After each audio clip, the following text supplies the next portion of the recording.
Nasi putih. Oh, sampai 2 bang Sampai 2 lah. Oh, okey. Makan kena banyak tu. Ya. Okey. Bang, nanti ni bang. Bang. Oh, bang, ni ada apa ni sebenarnya ni? Oh, menu ni. Menu. Ini kita panggil dulang dapur keh.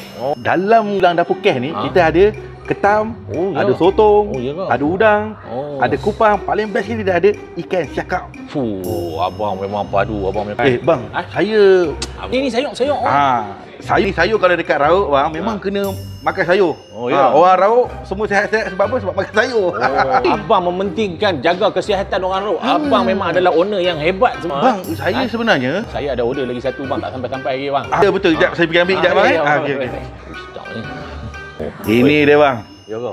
Ini nama dia Chicken Chop YB. Nak tahu apa special dia? Ni dia bang. Tengok tu. Itu dia bang.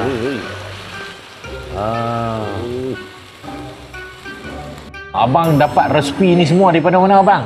Ini sebenarnya bang saya bukan saya punya bang sebenarnya.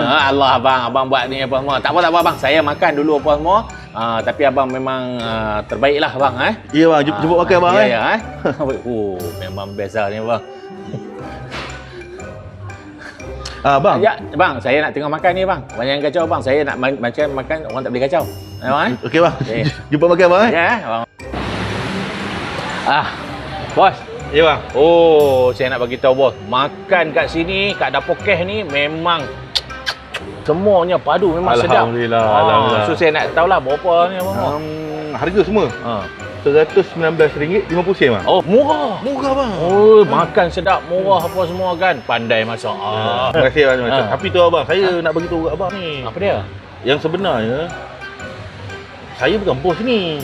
Bukan bos? Bukan. Habis? Saya nak bagi tahu abang tadi, tapi abang cakap jangan kacau. Saya sebenarnya kerja dekat dalam ni, kat kitchen. Pasal apa tak bagi tahu tadi? Saya nak bagi tahu abang. Tadi abang tak bagi saya peluang. Saya tak bagi peluang. Okey, tak apa, saya bagi peluang lah ni. Main macam. Betul. Bagi peluang cakap. Awak kurang ajar sangat tak mau bagi tahu tadi, Aduh. Lagi kali bagi tahu awak. Aduh. Kurang ajar pula.